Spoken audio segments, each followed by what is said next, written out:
आप लोग को पता है कि एसएमसी ट्रेडिंग स्ट्रेटेजी यूज करने के बाद आपकी एक्यूरेसी 80 to 90% तक बढ़ जाती है।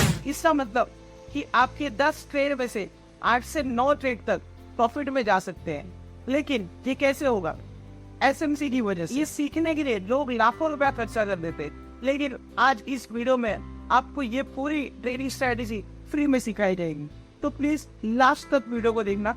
मैं आपको एक टिप बताऊंगा जिससे आप ये स्ट्रेटेजी को इजी तरीके से अपने ट्रेडिंग में अप्लाई कर सकते हो। पहले तो मैं आप सबको बता दूं, एसएमसी का मतलब होता है स्मार्ट मनी कॉन्सेप्ट। इसका मतलब ये है कि ऑपरेटर्स, इंस्टीट्यूशंस, बैंक्स जब वो मार्केट में एंट्री करते हैं, जब वो मार्केट में पैसा लगाते हैं, उसके बाद में मार्केट में एक अच्छा खासा मूवमेंट आता है। उस मूवमेंट को कैप्चर करने के लिए अपने को एक परफेक्ट एंट्री लेनी होगी। वो परफेक्ट एंट्री अपन किस स्ट्रेटेजी की वजह से ले सकते हैं? एसएमसी ट्रेडिंग स्ट्रेटेजी की वजह से ले सकते हैं। तो आप लोग को मैं आज बता दूं कि इसके बारे में आज आपको पूरा कॉन्सेप्ट में समझा दूंगा। तो चलिए स्टार्ट करते हैं। मी त्याच्यावर एवढा प्यार करे ना, पण तो मुझसे रागावं।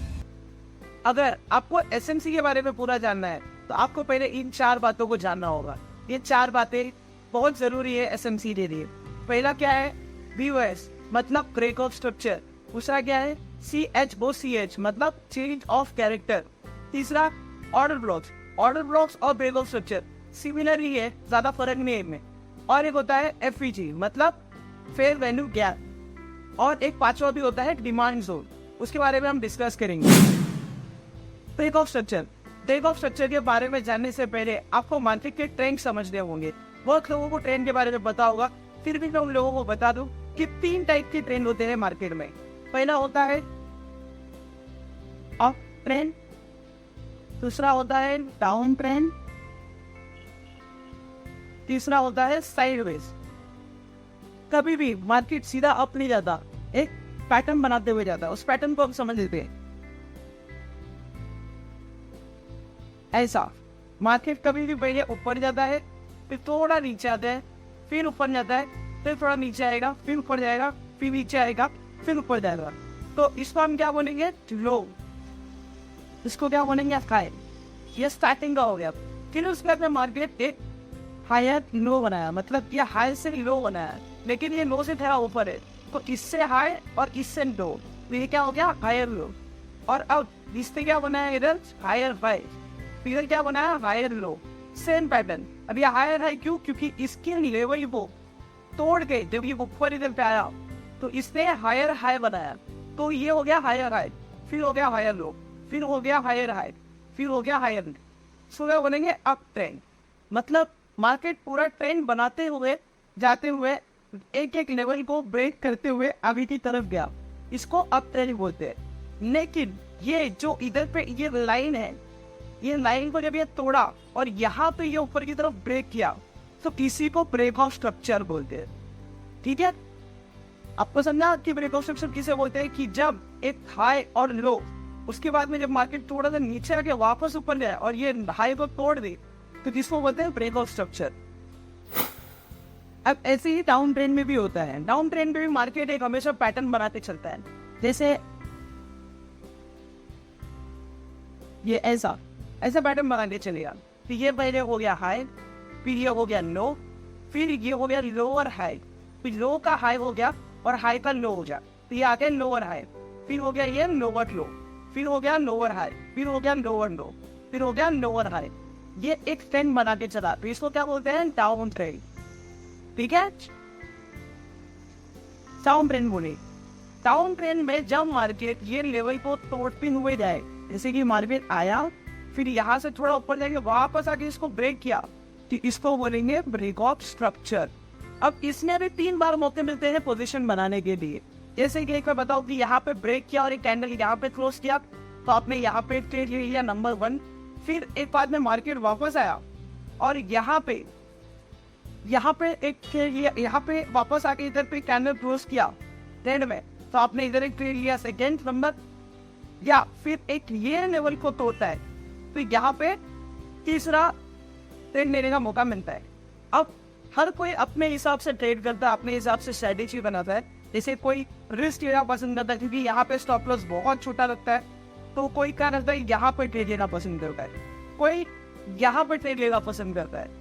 रीटेस्ट, इसको रीटेस्ट बोलते हैं, ठीक है, इसको रीटेस्ट भी बोलते हैं। तो कोई यहाँ पे भी ट्रेड लेना पसंद करता है और कोई बहुत सेफर साइड जाता है, लेकिन यहाँ पे स्टॉप लॉस बहुत बड़ा मिलता है, लेकिन कोई यहाँ पे ट्रेड लेना पसंद करता है। जब ये लो को तोड़े, जब ये लो को तोड़ के नीचे की तरफ आए तो एकदम ये तो परफेक्ट ही हो जाता है। लेकिन किसी लोगों को इतना वेट करने की आदत नहीं है, या फिर उनका रिस्क टू रिवॉर्ड कैपेसिटी ज्यादा होता है, किसी को 1.3, 1.4, 1.5 होता है, तो वो लोग अपने हिसाब से ट्रेड को एग्जीक्यूट करते हैं। वो तो रिस्क मैनेजमेंट की बात हो गई कि आप किस हिसाब से अपने रिस्क को मैनेज करके रिवॉर्ड चाहते हो, ठीक है। तो आप सबको ब्रेक ऑफ स्ट्रक्चर मतलब समझ में आ ही गया होगा कि ब्रेक ऑफ स्ट्रक्चर पे ट्रेड किस तरीके से लेना है। अब हम जान लेते हैं कि चेंज ऑफ कैरेक्टर किसे बोलते हैं।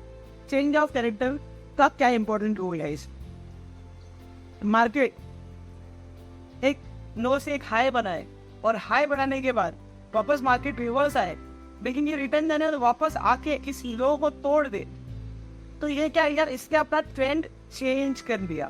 तो इसको क्या बोलेंगे, चेंज ऑफ कैरेक्टर। मतलब कि जो मार्केट का ट्रेंड था उस ट्रेंड के अपोजिट जाके मार्केट रिवर्स आ गया है और ये लो को ब्रेक कर दिया। मतलब एक यहाँ नया एक लो बना दिया।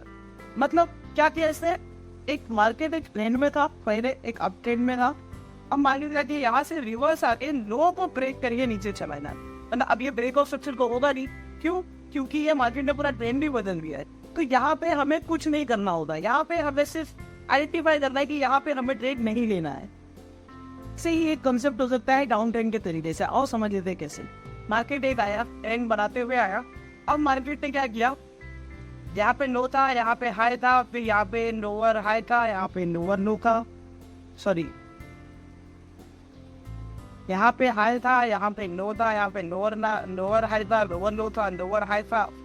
फिर मार्केट ने क्या, यहाँ से मार्केट ये रिटर्न हुआ, ये यहाँ पे आके इस लो को, सॉरी इस हाई को ब्रेक कर दिया। अब देखिए मार्केट यहाँ से तो डाउन ट्रेंड लगा, बराबर। अब मार्केट में यहाँ से आके ये लेवल को तो ब्रेक किया, तो इसने अपना कैरेक्टर बदल दिया, मतलब चेंज ऑफ कैरेक्टर हो गया इस, बराबर। क्योंकि यहाँ से तो ये डाउन ट्रेंड था, अब यहाँ से ये ऊपर की तरफ चला गया डायरेक्ट इस लेवल को ब्रेक करके, मतलब ये चेंज ऑफ कैरेक्टर हो गया।